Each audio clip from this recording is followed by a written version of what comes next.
people, I believe you're doing great, and I welcome and appreciate your presence in Cuckoo's Study Lab. The tendencies of greater interconnectivity and complex interdependence were meant to nurture bridges of cooperation and confidence between different civilizations. But unfortunately, the endeavors of advocates of multilateral forces appear to have fallen flat before the might of such evil forces as Islamophobia, xenophobia, and ethnic nationalism. Consequently, a new anarchy is fastly approaching the planet. Against this backdrop, the topic under discussion for today would be Islamophobia, its causes and consequences.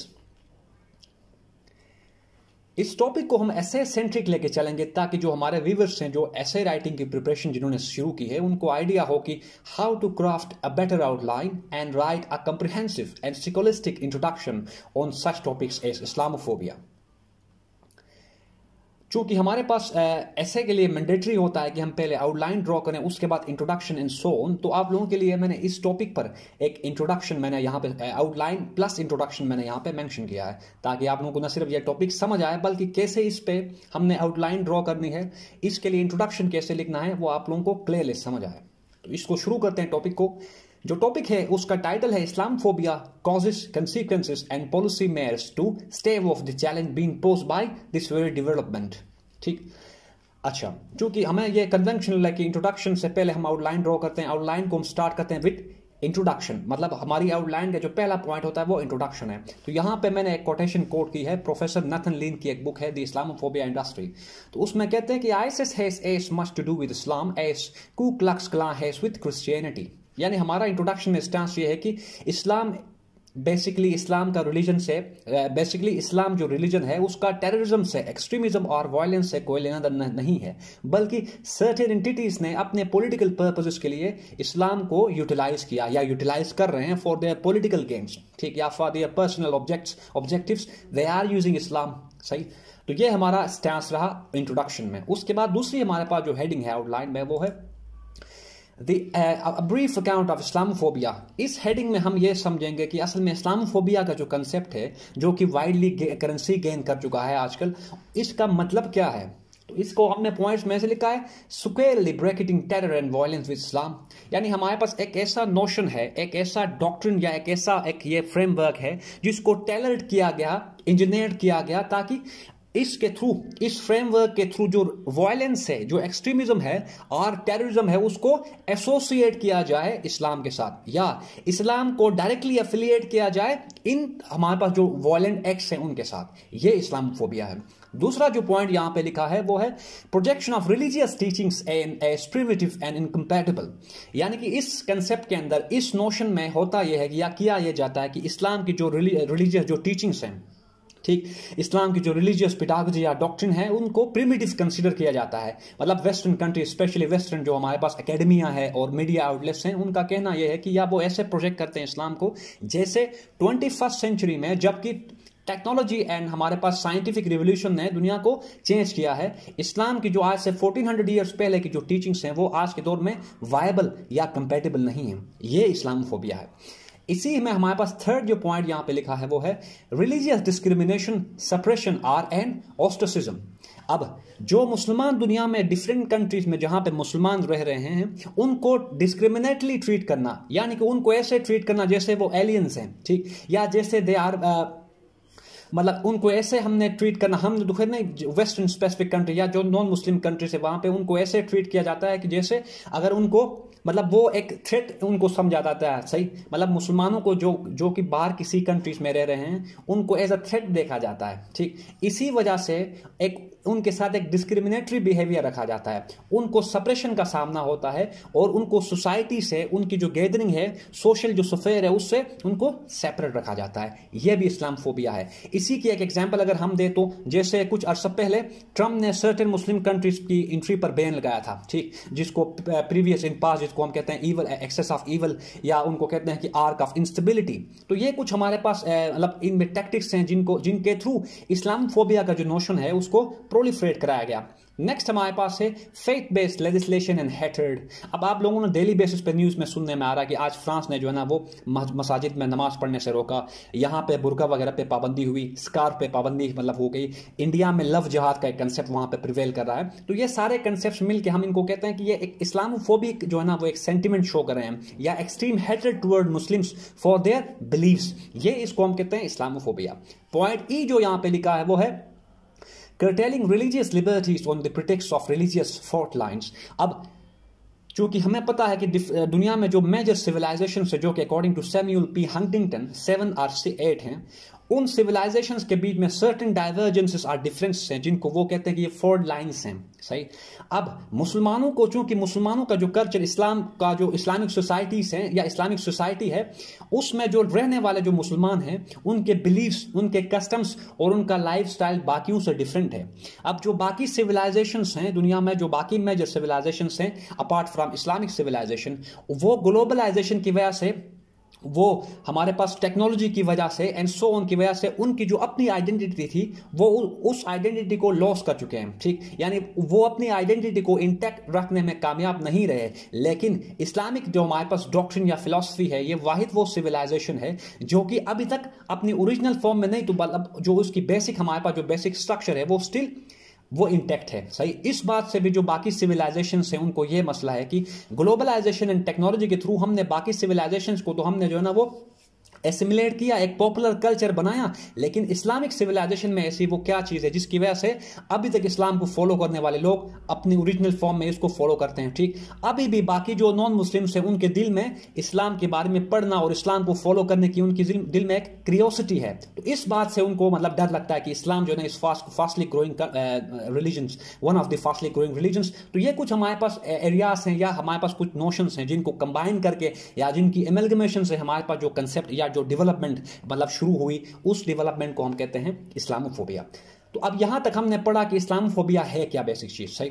Next हमारे पास हम पढ़ेंगे third heading में कि क्या reasons हैं, वो क्या हमारे पास जो है ना वो अंडरपिनिंग्स हैं, या हमारे पास वो कौन से फैक्टर्स हैं जिनकी वजह से इस्लामोफोबिया हमारे पास एक ये प्रिवेल कर रहा है या इसका राइज हुआ या इसकी इवोल्यूशन हुई।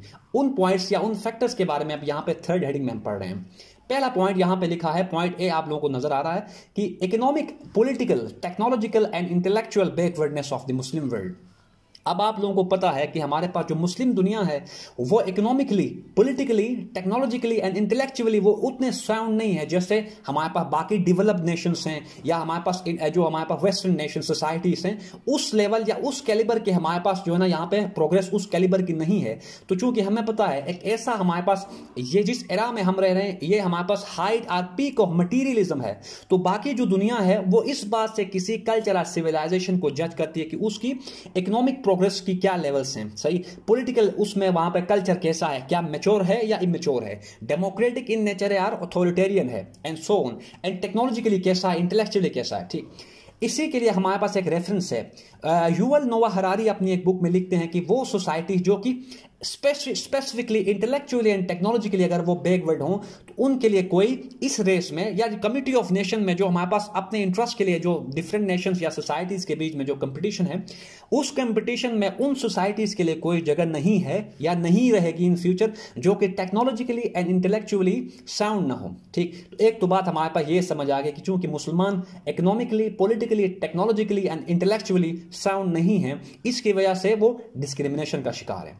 दूसरा पॉइंट हमारे पास एक फैक्टर ये रहा। दूसरा जो पॉइंट है, war with in and fragmented without. अब ये कंसेप्ट हमने, जैसे वो अमेरिकन, अगर हम सिविल वॉर की बात करें तो यहां पे ये कंसेप्ट वहां से मैंने पिक किया है कि अगर हमारे पास सोसाइटी, हमारे पास इस्लामिक सोसाइटी या इस्लामिक वर्ल्ड की बात करें तो सारी इस्लामिक जो वो तमाम कंट्रीज जिनमें मेजॉरिटी पॉपुलेशन मुस्लिम्स हैं उनकी हम बात कर रहे हैं कि मुसलमान कंट्रीज का एक दूसरे के साथ रिलेशन सही नहीं है।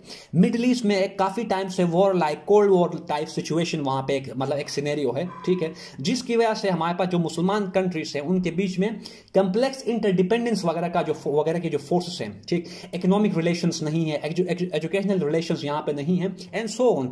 इन सब के ना होने की वजह से उनके बीच में इंटरेक्शंस नहीं है। इंटरेक्शन नहीं होंगे तो वहां पे अंडरस्टैंडिंग नहीं होगी। ग्रेटर अंडरस्टैंडिंग नहीं अगर होगी तो कोऑपरेशन नहीं होगा, सही। उनके बीच में जो डाइवर्जेंसेस है उनको कन्वर्जेंसेस में कन्वर्ट करने के लिए उनके पास कोई मैकेनिज्म या कोई मतलब पॉलिसी फ्रेमवर्क उनके पास नहीं है। तो क्या, जिसकी वजह से जो मुसलमान कंट्रीज है वो एक दूसरे के अगेंस्ट लगे हुए हैं, सही। जैसे कि आजकल फिर से जो हमारे पास मिडिल ईस्टर्न, जो हमारे पास जियोपॉलिटिकल जो हमारे पास सेंट्स हैं वो शिफ्ट हो रहे हैं, तो जिसकी वजह से जो हमारे पास कोल्ड वॉर की जो इंटेंसिटी है between Saudi Arabia and Iran वो ज्यादा तेज हो रही है। तो एक वजह यह है, जब हम अंदर से डिवाइडेड होंगे तो हमारा कुछ नहीं बन सकता, बाहर से कोई एक्सटर्नल एलिमेंट और फोर्स आके हमें यूनाइट नहीं कर सकती। अगर हम अपने आप को सिक्योर करना चाह रहे हैं, हम अपने फ्यूचर को ब्राइट बनाना चाह रहे हैं, तो हमें कलेक्टिवली कंबाइंड जो है ना वो जॉइंट एफर्ट्स करने होंगे, सही। थर्ड पॉइंट हमारे पास क्या है, absence of democracy as a culture than a system, ठीक। हमारे पास जो डिफरेंट कंट्रीज, मुसलमान जो इस्लामिक कंट्रीज है वहां पे मोस्टली डेमोक्रेटिक इन नेचर नहीं है। अब एग्जांपल अगर ले पाकिस्तान की, तो पाकिस्तान रिसेंट उसके रिपोर्ट के अकॉर्डिंग, पाकिस्तान की जो इकोनॉमिक इंटेलिजेंस यूनिट की जो रिपोर्ट है वर्ल्ड इकोनॉमिक फोरम की, उसके अकॉर्डिंग पाकिस्तान एक हाइब्रिड डेमोक्रेसी है। अब हाइब्रिड डेमोक्रेसी है, पाकिस्तान हाइब्रिड है, बाकी सऊदी अरेबिया जो है ना वहां पे ओलिगार्की है, सो ऑन। तो जब हमारे पास हमारी जो पॉलिटी है उसकी नेचर डेमोक्रेटिक नहीं होगी तो कैसे वहां पे हमारे जो गवर्नेंस का जो स्ट्रक्चर है, हमारी जो स्टेट मशीनरी है, वो जो पॉपुलेस है या सिटीजन्स है उनकी बेहतरी के लिए कैसे काम कर सकेगी अगर हम डेमोक्रेटिक नहीं है। हमारा जो यहाँ पे डेमोक्रेसी है वो सोशल इन नेचर नहीं है, सही। Instead democracy in countries like Islamic countries are political nature, इधर पॉलिटिकल। अब मतलब यहां पर मेरा यह है कि हमारे अकॉर्डिंग, यानी मुस्लिम जो नेशन है मोस्टली स्पेशली पाकिस्तान, डेमोक्रेसी का मतलब यहां पे यह परस्यू किया जाता है कि टाइमली इलेक्शंस को कराना, सही, constitutional transfer of power from one political pressure to another political party, इसको हम समझते हैं डेमोक्रेसी। हालांकि डेमोक्रेसी हमारे पास एक ऑल इनकम्पेसिंग एक जो है ना वो फ्रेमवर्क या एक डॉक्ट्रिन है जिसमें फंडामेंटल राइट्स को इंश्योर कराना, माइनॉरिटी राइट्स को इंश्योर कराना, जेंडर इक्वलिटी को हमने मेंटेन रखना, एक्सेट्रा, ये डेमोक्रेसी है।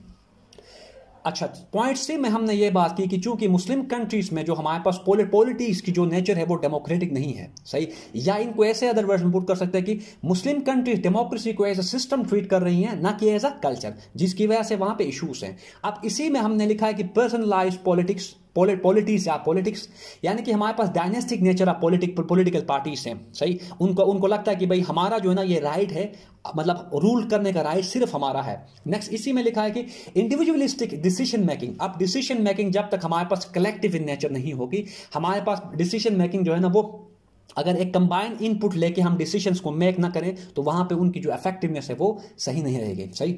नेक्स्ट, जिसकी वजह से अब चूंकि हमारे पास डेमोक्रेसी नहीं है, पर्सनलाइज नेचर ऑफ पॉलिटिक्स है जिसको वाइस रीगलिज्म भी बास ऑथर्स कहते हैं, ठीक है। उसके बाद इंडिविजुअलिस्टिक हमारे पास क्लीवेजेस हैं टुवर्ड्स डिसीजन मेकिंग। अब इस सब की वजह से हमारे पास जो गवर्नेंस का स्ट्रक्चर है वो इनफेक्टिव है, वहां पे गुड गवर्नेंस नहीं है। गुड गवर्नेंस ना होने की वजह से जो आवाम है, जो कॉमन ऑर्डिनरी सिटीजन है, वो सेटिस्फाई नहीं है अपनी गवर्नमेंट से, अपने रिप्रेजेंटेटिव से, जिसकी वजह से एक इंटरनल अनरेस्ट एंड टर्मोइल की वजह से जो हमारी पॉपुलेस है स्पेसिफिकली मुस्लिम कंट्रीज में, वो चाहती हैं कि वो किसी ऐसे कंट्रीज की तरफ माइग्रेट करे जहां पे वो अपनी लाइफ को जो ना वो लाइफ के लिए प्रोस्पेक्ट्स ओपन अप करें, सही। बेटर फ्यूचर अपॉर्चुनिटीज को सर्च करें जहां पे इजीली, और उनको life security and fundamental rights उनको अवेलेबल हो, वहां पे माइग्रेट करते हैं। अब जब माइग्रेशन मैस लेवल पे होगी डिफरेंट नेशन, स्पेसिफिकली अगर वेस्टर्न टेरिटरी या लैंडस्केप की तरफ हम माइग्रेट करते हैं तो वहां पे क्या होता है, वेस्टर्न कंट्रीज ऑलरेडी एक आइडेंटिटी क्राइसिस का शिकार है। जैसे फुकुयामा कहते हैं कि अपनी बुक में कि west is suffering from an identity crisis, सही। तो अब जो हमारे पास मुस्लिम कंट्रीज से जो मुसलमान माइग्रेशन करके वेस्टर्न कंट्रीज जाते हैं, तो उस माइग्रेशन की वजह से वेस्ट की जो इकोनॉमिक उसकी आइडेंटिटी क्राइसिस का जो एलिमेंट उनके माइंड में मतलब एग्जिस्ट कर रहा है वो फर्दर एग्जैसरबेट हो रहा है, जिसकी वजह से मुसलमानों को अच्छी नजर से नहीं देखते। एक ये फैक्टर है। पॉइंट डी की अगर हम बात करें, यहां पे लिखा है long standing pressing conflicts nurturing depravity and this violent culture. अब कॉलोनियलिज्म की या इंपीरियलिज्म की कुछ हमारे पास के बाद एंड तो हो गया उसको 1945 तक, सही। डीकोलोनाइजेशन का प्रोसेस जो है ना वो खत्म तो हो गया, लेकिन उसके जो या उसके इम्प्रिंट्स हैं या उसके जो इम्पैक्ट्स हैं वो अभी तक हमारे सामने हैं। जैसे कश्मीर इशू है, अनरिजोल्व है, पैलेस्टाइन का इशू है, अनरिजोल्व है। बाकी मोस्टली जो हमारे पास डेवलपिंग नेशंस हैं वो या तो स्टेबल नहीं है या वहां पे हमारे पास डिक्टेटरशिप लाइक सिचुएशन है, एक एनार्किक सिचुएशन है वहां पे, सही। तो इस तरह के इश्यूज अगर हम ग्लोबल जो कमिटी है, हमारे पास कमिटी ऑफ नेशंस हैं या जो ग्लोबल इंटरनेशनल ऑर्गेनाइजेशंस हैं, उनको अगर वो सोल्व नहीं करेंगी तो क्या होगा, वहां के जो लोग हैं वो वायलेंट होंगे, क्योंकि उनको पता होगा कि उनकी हेल्प के लिए कोई अवेलेबल नहीं है, कोई हायर गवर्निंग अथॉरिटी वहां पे अवेलेबल नहीं है। उनके जो ग्रीवांसेस हैं या उनका जो राइट ऑफ सेल्फ डिटर्मिनेशन है उसको उनको देने के लिए वहां पे कोई बॉडी अवेलेबल नहीं है, जिसकी वजह से वो इंडिविजुअल बेसिस पे एफर्ट्स करते हैं। तो उनके एफर्ट्स जो है ना वो जाहिर बात है वॉयलेंट ही होंगे। एक ये फैक्टर है। पॉइंट ई की अगर हम बात करें तो ई में लिखा है ineffective and extractive nature of OIC. अब यूनाइटेड नेशंस ऑर्गेनाइजेशन यूएन के बाद हमारे पास दुनिया का जो सबसे सेकंड नंबर पे जो लार्जेस्ट ऑर्गेनाइजेशन है मल्टीलैटरल ऑर्गेनाइजेशन, उसको हम कहते हैं ओआईसी। अब ओआईसी में ऑलमोस्ट 57 मुस्लिम कंट्रीज है, लेकिन इसकी अगर हम एफिकेसी पे बात करें तो ये इंटायरली डिसफंक्शनल है। वजह ऊपर हमने बात की, जो मुस्लिम कंट्रीज के बीच में कोऑपरेशन यार मल्टीलैटरल एंगेजमेंट नहीं है या इंटरेक्शन नहीं है, इकोनॉमिक रिलेशन नहीं है, जिसकी वजह से उनके बीच में जो मिसअंडरस्टैंडिंग है, सही, उनके बीच में जो डाइवर्जेंसेस हैं वो एग्जिस्ट कर रहे हैं, और वही डाइवर्जेंसेस एंड मिसअंडरस्टैंडिंग्स मिलके उनके बीच में फर्दर फिशर्स क्रिएट करती हैं। तो जिसकी वजह से हमारे पास ये एक मल्टीलैटरल जो ऑर्गेनाइजेशन है जिसको अदरवाइज इफेक्टिव होना चाहिए था, ये इनइफेक्टिव है। ठीक, नेक्स्ट पॉइंट ई की अगर हम बात करें, सॉरी पॉइंट एफ की बात, lack of practice of ijtihad setting the stage for religious misinterpretation, misrepresentation and manipulation। अब जो हमारे पास जो टेरर एलिमेंट्स या टेरर ग्रुप्स हैं, जैसे आईएसआईएस है, जैसे हमारे पास ये अल-कायदा वगैरह है, अब इन्होंने क्या किया, इनको जब पता चला कि यानी रिलीजन में अभी हमारी जो मुस्लिम रिलीजन है उसमें इज्तिहाद का एक कंसेप्ट पहले एग्जिस्ट करता था, आजकल तो उसको प्रैक्टिस नहीं कर रहे हैं। इज्तिहाद प्रैक्टिस ना होने की वजह से उन टेरर ग्रुप्स ने इस्लाम को अपने मतलब अपनी मर्जी या अपनी इंटरेस्ट के अकॉर्डिंग उसको परसीव किया या यूटिलाइज किया। ठीक, उनकी इस यूटिलाइजेशन की वजह से या उनकी मैल प्रैक्टिसेस की वजह से रिलीजन का जो इमेज था वो मिस इंटरप्रेट हुआ। दुनिया ने इस रिलीजन को, जो कि रिलीजन ऑफ पीस है, इसको मिस परसू किया। अच्छा, मिस परसू करने की वजह से उनको मतलब उन्होंने ये कंफर्म किया कि भाई टेररिज्म से इस्लाम का लेना देना है, इस्लाम ही वो वाहिद रिलीजन है जो कि टेरर एलिमेंट्स को सपोर्ट करती है। ठीक, मतलब उन्होंने मिस इंटरप्रेट किया या समझने में उन्होंने गलती की, लेकिन इसके लिए रिस्पॉन्सिबल, इसके पीछे रिस्पॉन्सिबल फैक्टर्स कौन से हैं, वो टेरर एलिमेंट्स जिन्होंने पहली बात इस्लाम को गलत यूटिलाइज समझे, सही, और उसको गलत रिप्रेजेंट किया। इससे बड़ी गलती यह है कि हमारे जो रिलीजियस स्कॉलर्स थे या हैं इस दौर में, उन्होंने इज्तिहाद जैसी एक फंडामेंटल एक प्रैक्टिस जो कि करनी चाहिए मुस्लिम स्कॉलर्स को, इस प्रैक्टिस को करना इसे छोड़ दिया। मतलब ये प्रैक्टिस अभी प्रैक्टिस में नहीं है इज्तिहाद का जो हमारे पास प्रोसेस होता है, जिसमें एक मुज्तहिद करंट जो हमारे पास चैलेंज या इश्यूज है उनके लिए एक सोल्यूशन प्रोवाइड करता है बाय रिसर्च एंड डेवलपमेंट के थ्रू। ठीक, रिसर्च के थ्रू, डेवलपमेंट नहीं, रिसर्च एंड अपने जो एक्टिविटीज है इंटेलेक्चुअल, अपनी एक्टिविटीज और इंटेलेक्चुअल लेबर के थ्रू एग्जिस्टिंग इश्यूज के लिए वो सोल्यूशन प्रोवाइड करते हैं जो हमारे पास मुज्तहिद होते हैं। इस प्रैक्टिस के ना होने की वजह से टेरर एलिमेंट्स या गलत एलिमेंट्स ने इस्लाम को गलत यूज किया, जिसकी वजह से इस्लाम का जो हमारे पास इमेज है ओवरऑल वो खराब हुआ। ठीक, पॉइंट जी की तरफ चले जाते हैं। Employment of cherry picked religious teachings bye non state and hybrid actors, अभी यही बात हमने की। ठीक है, पॉइंट एच की तरफ अगर जाए तो rise of right wing populism fanning the fire of clash of civilisations. अब 2008 की इकोनॉमिक क्रंच के बाद, वेस्ट में ब्रेक्सिट वगैरह, ट्रंप के आने के बाद एक और डेवलपमेंट वहां पे हो रही है कि जो पॉलिटिकल लीडर्स या पॉलिटिकल पार्टीज का राइज हो रहा है वो राइट विंग इन नेचर है। अब राइट विंग इन नेचर का मतलब ये है कि वो एंटी ग्लोबलाइजेशन मतलब वो कंपेन्स करते हैं। ठीक, न्यू लिबरलिज्म के अगेंस्ट हैं, बॉर्डरलेस वर्ल्ड के अगेंस्ट हैं, फ्री फ्लो ऑफ पीपल और करेंसी वगैरह उसके अगेंस्ट हैं। ठीक, अब उनको लगता है कि वहां पे जो आइडेंटिटी क्राइसिस है वेस्ट में, ठीक, एक क्राइसिस सिचुएशन है, वो अगर हम बात इकोनॉमी करें, पॉलिटिक्स में करें, आइडेंटिटी में करें या ओवरऑल कल्चर में करें, तो उनको लगता है कि इस आइडेंटिटी क्राइसिस के पीछे जो रिस्पॉन्सिबल एलिमेंट्स हैं वो लोग हैं जो कि बाहर से माइग्रेट करके आ रहे हैं। ठीक, अब इन पॉलिटिकल पार्टी या पॉपुलर लीडर्स ने अपनी करेंसी या वाइड एक्सेप्टेंस गेन करने के लिए इस्लाम को या जो मुसलमान जिन्होंने माइग्रेशन की उनको यूटिलाइज किया।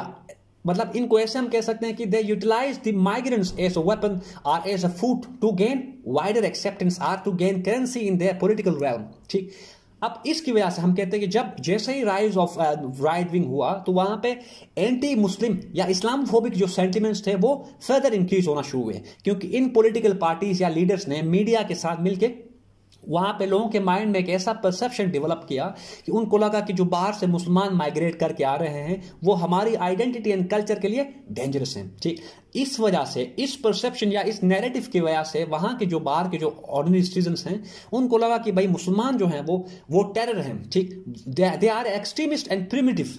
सही, तो इस वजह से भी इस्लामोफोबिक जो सेंटिमेंट्स हैं वो फर्दर राइज हुए।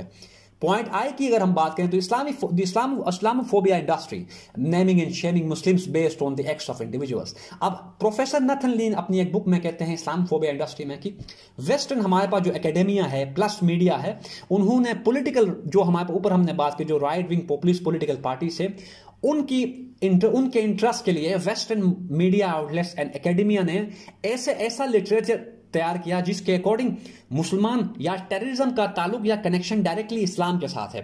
बाकी सारे जो रिलीजन्स हैं वो नॉन वायलेंट हैं, सिर्फ और सिर्फ इस्लाम ही वो रिलीजन है जो कि टेररिज्म को नर्चर करता है या फोस्टर करता है। अब नथन लीन अपनी उस बुक में कहते हैं कि उन मीडिया आउटलेट्स एंड एकेडेमिया ने इस्लामोफोबिया जैसे डेंजरस एक हमारे पास नोशन को प्रोलिफरेट कराने में बड़ा रोल प्ले किया। एक ये कहानी है हमारे पास। आखिरी पॉइंट इसमें है liberal interventionism and exploitation in the name of democratisation. अब जहां कहीं हम लिबरल इंटरवेंशनिज्म की बात करते हैं तो आप लोगों ने पढ़ा होगा 1990s में after the collapse of Soviet union जो बुश सीनियर है उन्होंने एक नया कंसेप्ट जो है ना वो लेके आए यूनाइटेड नेशन में अपनी एड्रेस में। उन्होंने बताया कि हम एक नया वर्ल्ड ऑर्डर बनाने जा रहे हैं जिसकी फाउंडेशंस डेमोक्रेसी पे होंगी, फंडामेंटल राइट्स पे होंगी एंड सो ऑन। ठीक, लेकिन बाय द टाइम यूएस ने अपनी उस पावर को जो हेजेमोनिक पावर थी या जो सुपर पावर का जो स्टेटस था उसका गलत इस्तेमाल किया। ठीक, उसके गलत इस्तेमाल करने की वजह से जो मुसलमान कंट्रीज जो कि ऑलरेडी अंदर सप्रेशन थी वो फर्दर जो है ना फ्रस्ट्रेट हुए। ठीक, उनके फ्रस्ट्रेशन की वजह से आज जो सिनेरियो है कि मुसलमान वायलेंट है। सही, मतलब जहां पे कहीं इस्लाम के अगेंस्ट या कोई ऐसी ब्लास्फेमिक केस हो तो वहां पे जो वायलेंस शो करते हैं वो हम उस फ्रस्ट्रेशन को रिप्रेजेंट करते हैं या उसको बाहर लेके आते हैं जो कि हमने फील किया। सही, due in part to the power or due in part to exploitation of power by major powers. ठीक, क्योंकि मुसलमान कंट्रीज इतनी पावरफुल नहीं है कि वो बाय फोर्स अपने जो इंटरेस्ट है या उनका जो स्टैंस है उसको टेंजिबल रियलिटीज में कन्वर्ट करे। तो इस फ्रस्ट्रेशन को ऐसे हमने शो किया। ठीक, वायलेंस के थ्रू एंड एक्सेट्रा।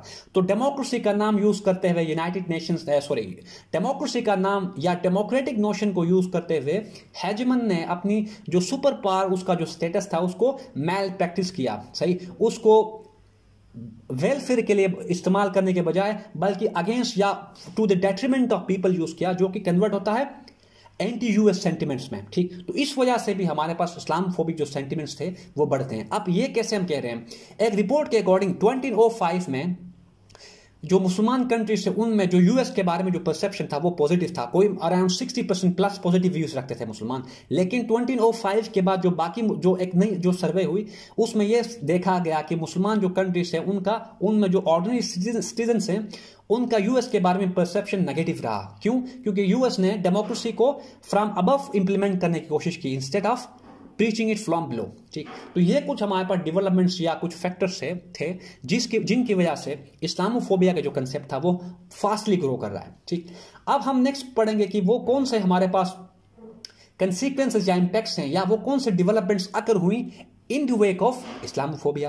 तो पहला पॉइंट हमने लिखा है कि theory of clash of civilisation becoming self fulfilling. अब सैमुअल हंटिंगटन ने 1990s में एक जो है ना वो थ्योरी प्रोवाइड की जिसमें वो कहते हैं कि by the end of cold war अब जो नेक्स्ट बैटल लाइंस होंगी बिटवीन नेशंस वो बेस करेंगे ऑन सिविलाइजेशनल फॉल्ट लाइंस। यानी कि उनका कहना यह था कि कोल्ड वॉर के एंड तक, सही, यानी जो हमारे पास 20th सेंचुरी थी उसमें पहले तो हम इकोनॉमिक कॉसेस थी बिटवीन क्या किसके लिए जो डिफरेंट स्टेट्स या कल्चर्स या सोसाइटीज के बीच में क्लेशेस के लिए जो रिस्पॉन्सिबल फैक्टर्स थे वो इकोनॉमिक थे। जबकि कोल्ड वॉर का जब इरा इंटर होता है तो वहां पे क्लेशेस होते हैं on the basis of ideology. Samuel Huntington कहते हैं कि अब वो दौर आ रहा है या आ गया है जिसमें डिफरेंट सोसाइटीज जो नेशंस हैं उनके बीच में जो कन्फ्लिक्ट्स होंगे उनकी नेचर या उनकी फाउंडेशन किस पे होगी, कल्चर एंड सिविलाइजेशन पे। अब जब ऐसे नोशंस हमारे पास होंगे, ऐसा हमारे पास लिटरेचर या इंटेलेक्चुअल वर्क होगा तो उनकी वजह से हमारे पास माइंड में एक प्री जो है ना वो एक पहले से प्री कंसीव्ड या एक हमारे पास एक ऐसा परसेप्शन डेवलपमेंट होगा, परसेप्शन हमारे पास माइंड में डेवलप होगा जिससे हमें लगेगा कि हाँ क्लैश ऑफ सिविलाइजेशन अब इनएविटेबल है। अब इस्लामोफोबिक सेंटिमेंट्स के राइज की वजह इस तरह के सेंटिमेंट्स के राइज होने के बाद हमें ऐसा लग रहा है या ऐसा फील हो रहा है कि जैसे क्लैश ऑफ सिविलाइजेशन का जो नोशन था ये वो सेल्फ फुलफिल हो रहा है। ठीक, next point B, bridges of confidence and trust between different cultures are eroding. यह बात हम डिटेल में पहले कर चुके कि डिफरेंट सोसाइटीज और कल्चर्स के बीच में जो ट्रस्ट डेफिसिट का जो फैक्टर था वो फर्दर एग्जैसरबेट हो रहा है। Point C, unilateralism and blame game gaining more currency. अब आप लोगों को पता है नेमिंग एंड शेमिंग है, ब्लेम गेम है, यूनिलैटरल और इंडिविजुअलिस्टिक क्लीवेजेस को यूटिलाइज करना फॉर सेल्फ इंटरेस्ट, ये सारी चीजें आजकल नॉर्मल या एक न्यू नॉर्मल बनती जा रही हैं। जबकि इस वर्ल्ड जो हमारे पास करंटली जो कोलैप्सिंग वर्ल्ड ऑर्डर है उसकी नेचर या उसकी फाउंडेशंस मल्टीलैटरलिज्म एंड डिप्लोमेसी पे रखी गई थी, लेकिन आजकल क्या हो रहा है, multilateralism becoming a notion of past, ठीक, एंड सो ऑन। तो इसकी वजह से एक ये डेवलपमेंट हमारे पास, इस्लामोफोबिया ने यूनिलैटरलिज्म को फर्दर इसको फोस्टर किया। ठीक, point D, institutions of restraint becoming forces due in part to, यहां पे ऑफ नहीं, यहां पे टू है, due in part to divergences in ideals. अब हमें पता है जो जब हम बात करते हैं इंस्टीट्यूशंस ऑफ रिस्ट्रेंट की बात करते हैं, इससे मतलब हमारे पास वो ग्लोबल बॉडीज हैं या गवर्निंग अथॉरिटीज हैं जो कि इंटरस्टेट स्मूथ रिलेशंस को मेंटेन रखने के लिए अपना रोल प्ले करते हैं, जैसे यूनाइटेड नेशंस हैं, फेटफ है एंड सो ऑन। ये सारे जो हमारे पास ऑर्गेनाइजेशंस हैं या हमारे पास जो रिजीम्स हैं ये इनफेक्टिव हो गए हैं। वजह क्योंकि हमें पता है इनको चलाने वाले या इनको बनाने वाले अगर अपनी मनमानी करें तो वहां पे इनकी जो अपनी एफिकेसी या वायबिलिटी है वो जीरो हो जाती है। ठीक, तो इस ये भी हमारे पास एक कंसीक्वेंस या हमारे पास एक इंपैक्ट पड़ा जो कि किस चीज का रिजल्ट है, इस्लामोफोबिया का। पॉइंट ई की बात करते हैं, us versus them arresting the prospects for collective efforts against pressing challenges. अब यूएस ने जब वॉर एंड टेरर शुरू किया था, ग्लोबल वॉर एंड टेरर, तब यूएस ने कहा था कि अगर हर वो कंट्री जो कि हमारे साथ अगर नहीं है तो हम ऐसे परसीव करेंगे जैसे वो अल-कायदा के अगेंस्ट या साथ है। ठीक, इधर यू आर विद अस और अगेंस्ट अस। अब अगर ऐसे हम नोशंस यूज करेंगे, ऐसी प्रैक्टिसेस हमारी होंगी तो वहां पे जाहिर बात है एक डिवीजन क्रिएट होगा। ठीक, अस वर्सेस देम का।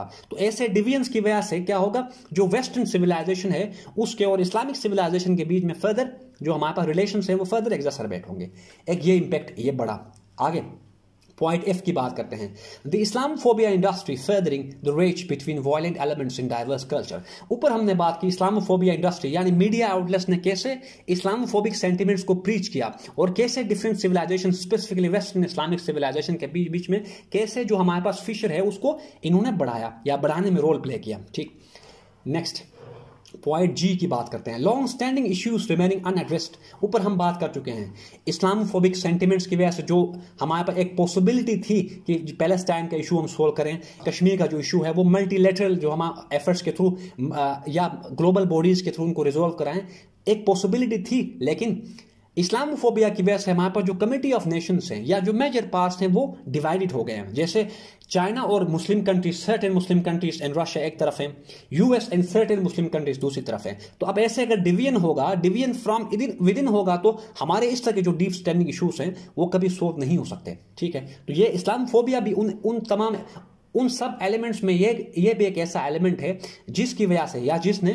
जो हमारे पास लॉन्ग स्टैंडिंग इश्यूज हैं उनको एड्रेस करने से रोका। ठीक, यानी ग्लोबल बॉडीज को इनफेक्टिव बनाया, किस पर्पस के लिए कि वो लॉन्ग स्टैंडिंग इश्यूज को टाइमली एड्रेस करें ताकि उन एरियाज में जो अंडर सप्रेस या मार्जिनलाइज्ड कम्युनिटी है वो फ्रस्ट्रेशन से निकल आए बाहर। सही, पॉइंट एच एंड सेकंड ये लास्ट पॉइंट है, multilateral covenants and international law becoming more irrelevant and unresponsive.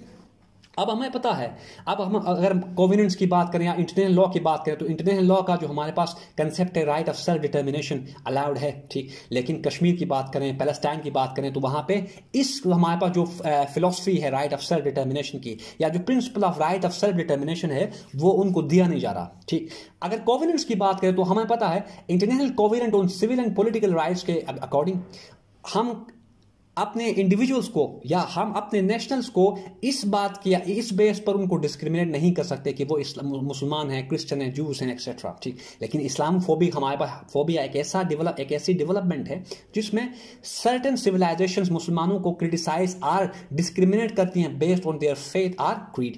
ठीक, तो ये हमारे पास कुछ कॉन्सिक्वेंसेस थे इस्लामोफोबिया के। नेक्स्ट हमारे पास क्या है, अब हमें पता है, इशू हमें समझ आ गया, उसके कॉजेस एंड इम्प्लीकेशन समझ आ गए, क्या पॉलिसी मेयर्स हैं हमारे पास, क्या फ्यूचर फ्रेमवर्क का ट्रेजेक्टरी अवेलेबल है इस प्रॉब्लम को स्टेप ऑफ करने के लिए। पॉइंट ए हमने लिखा है, reviving priority basis the practice of इज्तिहाद।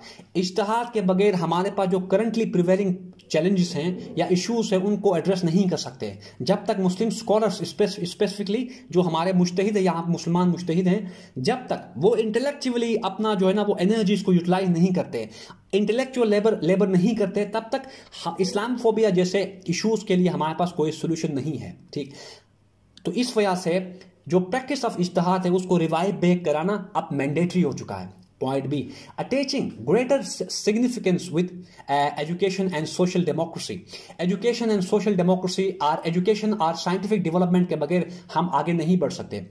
War like societies like Japan है, जर्मनी है, ये अगर हम 20th सेंचुरी तक इनकी बात करें, यानी लेट 20th यानी कि first half of 20th century की अगर बात करें तो ये वॉर लाइक थे, लेकिन एजुकेशन में इन्होंने प्रोग्रेस किया, टेक्नोलॉजी में प्रोग्रेस किया, सही, और इनकी जो प्रैक्टिसेस हैं वो डेमोक्रेटिक इन नेचर हैं। ये कुछ इन्होंने एक्टिविटीज या इन्होंने कुछ मेयर्स लिए जिनकी वजह से इंपीरियल जापान एंड फाशिस्ट जो जर्मनी है वो आज दुनिया में प्रोग्रेसिव एंड डेवलप्ड नेशंस हैं, वजह एजुकेशन को प्रायोरिटाइज किया। तो मुसलमान कंट्रीज अगर इस सर्वाइवल ऑफ द फिटेस्ट की रेस में अगर अपनी प्रेजेंस को या अपनी एग्जिस्टेंस को इंश्योर कराना चाहते हैं तो उनको चाहिए कि वो एजुकेशन को प्रायोरिटाइज करें, सोशल डेमोक्रेसी की तरफ चले जाएं। सही, पॉइंट सी की बात करते हैं, attaining better governance by overhauling the nature of institutions.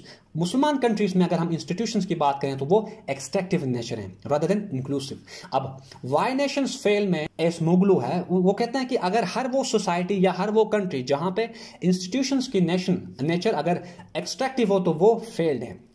Institutions extractive होने का मतलब यह है कि उस सोसाइटी में जो हमारे पास गवर्नेंस का जो स्ट्रक्चर है वो डिसफंक्शनल हो रहा है। सही, ओवरऑल वो उस सोसाइटी या उस स्टेट की कोलैप्स होती है based on nature of its institutions, political और इकोनॉमिक। सही, तो मुसलमान कंट्रीज ने अगर बेटर गवर्नेंस को अटेन करना है तो उनको चाहिए कि वो अपने इंस्टीट्यूशंस की जो इफेक्टिवनेस है उसको उनको बढ़ाए। सही, उनकी नेचर को चेंज करें फ्रॉम एक्सट्रैक्टिव टू इंक्लूसिव, तभी जाके वहां पे उनकी जो स्टेट मशीनरी है वो रिस्पॉन्सिव होगी, इफेक्टिव होगी। ठीक, पॉइंट डी की तरफ चलते हैं, इंश्योरिंग फंडामेंटल ह्यूमन राइट्स। अब इस्लाम का ट्रू इमेज प्रेजेंट करने के लिए, ये बताने के लिए कि मुसलमान जो है ना वो प्रोग्रेसिव हैं, सही, वो मॉडेस्ट हैं, वो फंडामेंटल राइट्स को प्रीच करते हैं एंड प्रैक्टिस करते हैं, इस सब के लिए हमें चाहिए कि जो फंडामेंटल राइट्स हमारे पास जो माइनॉरिटी ग्रुप्स हैं, वुमेन राइट्स हैं एक्सेट्रा, इनको हम इंश्योर कराएं। ठीक, E point, economic liberalisation, transactions, interconnectivity and interdependence.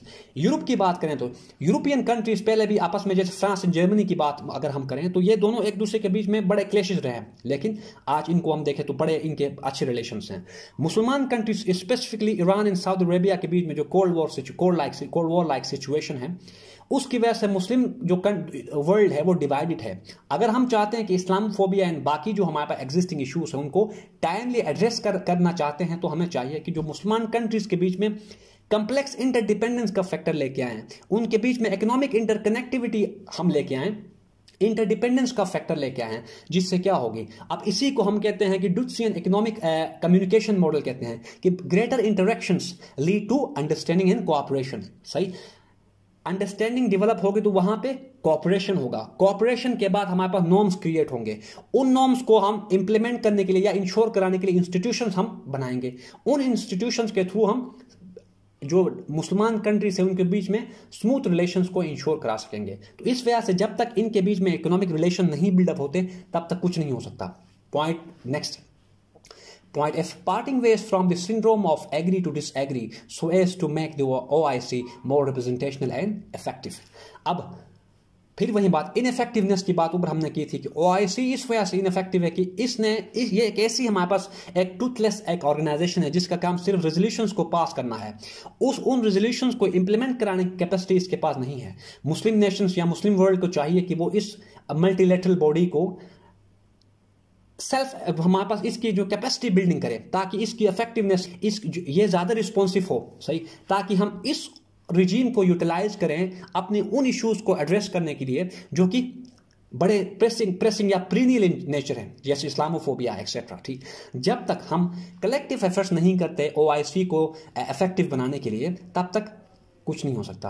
Point G, consolidating soft power by establishing well informed media outlets. Soft power की यहां पे बात है, तो जोसेफ नाइक अपनी एक बुक में कहते हैं कि it is better to twist mind then arms. तो ये एक ऐसा दौर है जिसके थ्रू नेशंस, स्पेशली चाइना, दुनिया में अपनी जो है ना अपनी कल्चर को या अपना इमेज को अच्छा प्रोजेक्ट कर रही है China by through it's soft power, यानी कल्चर के थ्रू, अपनी हिस्टोरिकल टीचिंग के थ्रू, जैसे कन्फ्यूशियन टीचिंग्स हैं उनके थ्रू चाइना जो है वो अपने कल्चर को प्रोलिफरेट करा रही है दुनिया में। सही, अगर मुसलमान नेशंस या मुसलमान कंट्रीज चाहती है कि इस्लाम का जो गलत इमेज प्रोजेक्ट हुआ है उसको सही करना चाह रही है मुस्लिम नेशंस, तो उनको चाहिए कि वो कुछ ऐसे मीडिया आउटलेट्स को इस्टेब्लिश करें जो कि इस्लाम का ट्रू इमेज प्रोवाइड करे। जैसे हमारे पास जो BBC लाइक चैनल्स हैं, इस तरह के आउटलेट्स हमें चाहिए। हाँ, अल जजीरा है, अल जजीरा को सऊदी अरेबिया वाइडली अपोज कर रहा है। सही, हमने सारी मुसलमान कंट्रीज ने मिलकर इनको चाहिए कि एक ऐसे कुछ मीडिया आउटलेट्स बनाएं जो कि वेल इन्फॉर्म्ड हो,